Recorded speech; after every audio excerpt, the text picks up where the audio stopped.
Listen, I know you're probably saying, what happened to you checking in when you got to the next location, but I forgot.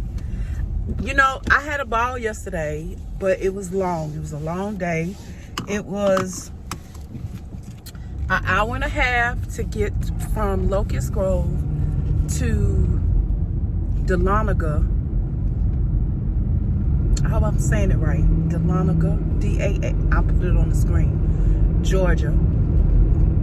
I got there and they had about 5 or 6 houses on the lot, or maybe 7 or 8 houses on the lot. But I've already toured all of them except 2.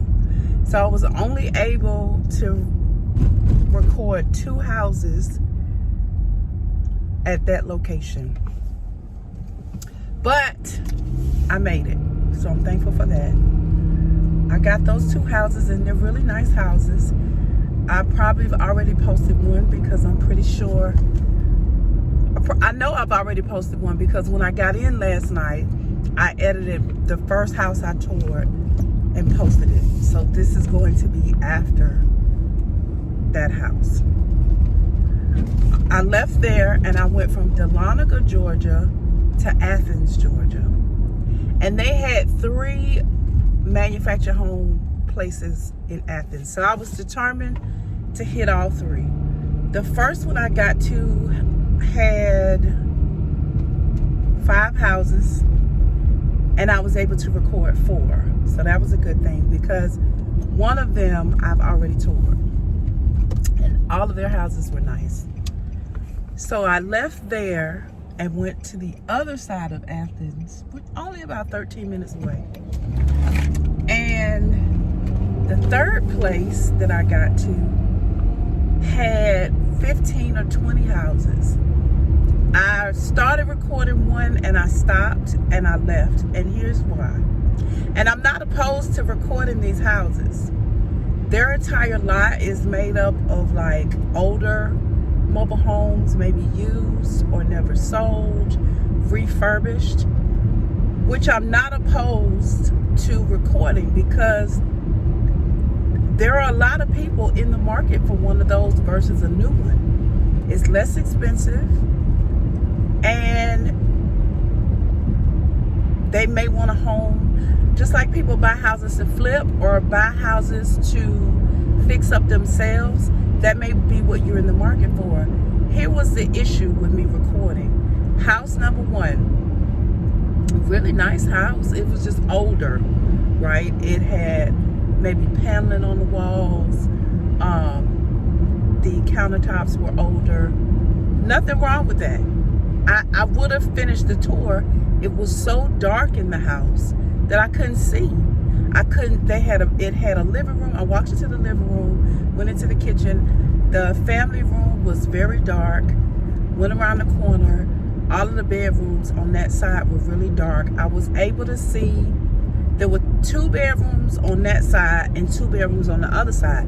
The 2 bedrooms on the family room side shared a bathroom. And then there were 2 bathrooms on the kitchen side of the house that both of those had a bathroom. So the master had a bathroom, the room next to it had a bathroom, and then on the other side of the house there were 2 bedrooms that shared a bathroom. I would have loved to tour that house. I couldn't see in there. So I came out and I asked the salesperson, I said, do you have any type of light, or do you think I'm going to have this issue in the other houses? And he said, probably so. It's overcast. We don't have lighting in the house. So he told me I was welcome to come back, and I will. I will definitely go back. I could have recorded maybe 15 or 20 houses at that location. I couldn't see in them. And I'll definitely go back because there's a market for those houses. And those houses, some of them were huge. So that's a place that I can go back to, and I know that I'll have a lot of houses to record. So I left there and I went to the last location. And I got maybe 5 or 6 houses out of that location. There was only 1 house there that I had not toured. And when I tell you, I am so excited.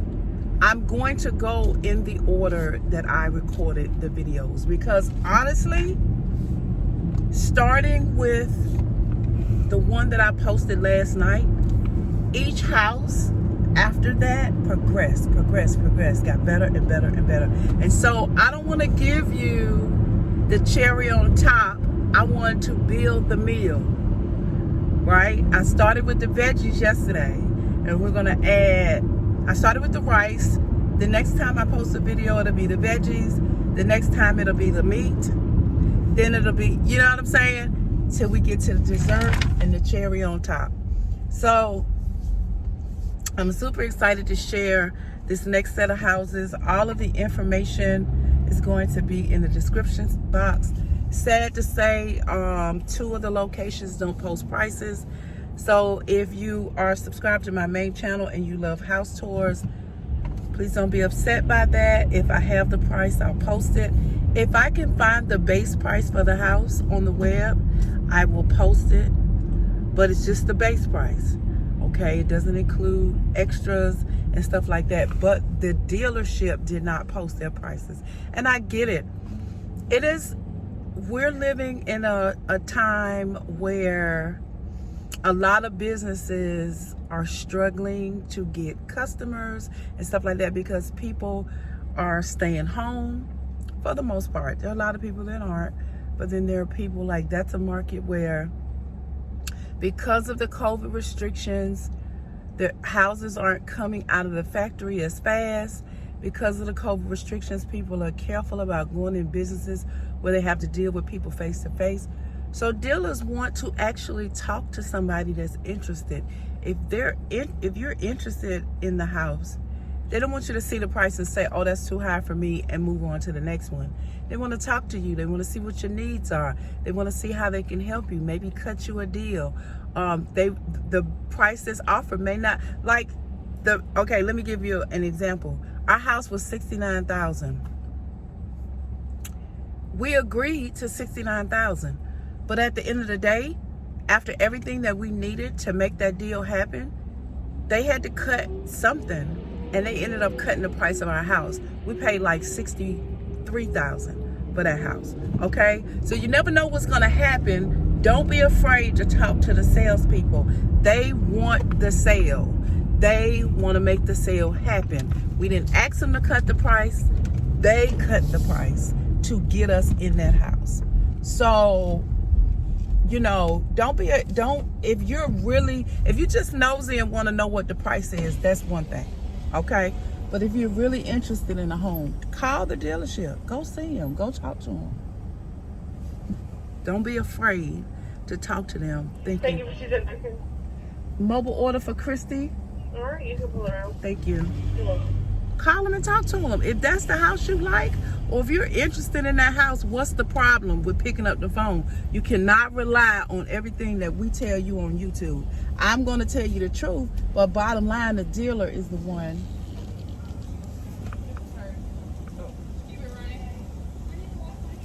Thank you. Bottom line is the dealer is the one that's going to get you in the house. There's so many people, times I see that people are turned off because the prices are not posted. Do you really want the house? Did you have cash in hand ready to buy it? Or are you ready to get your approval? Like, are you ready to buy the house? If that is the deterrent from you buying the house because they don't post the prices for me to share on the video, then you're not really interested. If you're really interested, then I can show you the houses that are available. I can answer your questions, but the best person to answer your questions in any situation is the dealer, because they want the sale and they're gonna make the sale happen. Regardless of what price they posted, they are going to make the sale happen.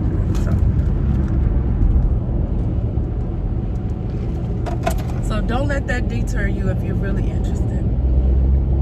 Anywho, other than that, today is Tuesday. It's our spiritual meeting tonight. My husband has a part, so he's gonna get off early because he gets off work at 5:45 and it takes about an hour to get home.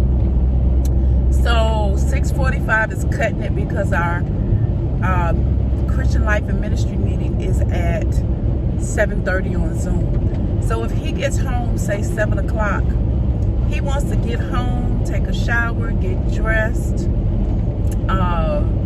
relax, maybe practice his talk before the meeting. So at first he put in to get off at 4:45, and I said, honey, you really need to allow yourself more time than that because you don't know what traffic's going to look like, etc. So he put in another hour, so he's going to get off at 3:45 and come on home. So I'm in the ministry on Tuesdays. All of these things that I'm saying to you happens via Zoom meetings, okay? We're not physically out and about, and we don't meet for meetings due to the pandemic in person. So today I am meeting with a group that actually lives out in Seattle, Washington. They used to live in California. They live in Seattle, Washington. Some of the sisters that meet are in California. Some of the sisters that meet are in not Seattle, Washington, but Washington State. Some of the sisters that meet are in Virginia, and then us in Georgia. So it's just a group that we meet on our own, not with our congregation. If you're one of Jehovah's Witnesses, you understand what I'm saying. The congregation meets on specific days for the ministry, and we all meet on Zoom and partake in the ministry together. So right now, because we're not able to go out, we're able to write our neighbors and loved ones letters and also make phone calls. Just as we would have a territory that we would go out in the ministry, we have a territory instead of physical ministry, we have letter writing and phone calls. So we meet as a group with the congregation on specific days, and what those days are specific to your individual congregation. Well, there's a group of sisters that all know each other that all used to be in the same congregation in California, and now they live in different parts of the world. So on Tuesdays they meet, and because they meet at 10 o'clock their time, it is actually 1 o'clock my time. So I meet with them on Tuesdays because of my work schedule, and Tuesday is just a good day for me to meet. So it gives me an extra day in the ministry. My ministry days are Monday, Tuesday, and Wednesday. I'm not able to meet my group on Saturday, so I improvise. Anyway, so I'm going to do that at 1 o'clock. It's 11 o'clock right now. I need to run up to this liquidation place and get some lights. We have to have flashlights when we're on the yard at work. So I'll show you what they look like when I get there. And then I'm going by the grocery store because I'm going to cook my husband a good old country meal today. He's always anxious when it comes to doing a talk at the hall. So I'm going to cook him a nice meal. Have him come home. It's cold outside. I want to do something special. So I'm going to cook some speckled butter beans with okra. This is a country meal, you guys. Smoked turkey. The meat that I use in the beans is smoked turkey. And speckled butter beans. And I always finish them with some steamed okra on top. And I'm thinking I'm going to look for some rib tips. Some beef rib tips. And I'm going to, I don't know if I'm going to pressure cook them or probably going to slow cook them in the oven and barbecue them. So that's what we're doing today. Yeah, I think that's what I'm going to do. I'm going to slow cook them in the oven, and I'm going to pressure cook the beans, get them going, and that way dinner is ready when he comes home. Hopefully I can get back home within the hour and get everything on so that I'm not rushed after the ministry. I do need to clean up the house, but I know that I'm not going to do that until after the ministry. And I'm pretty sure I'm going to turn the camera on and do a clean with me because the house is filthy, and y'all need to see Yeah, I feel like somebody out there needs some motivation too. So let's get to it. All right, well, this video is long enough. I'll see you at the store. Bye-bye.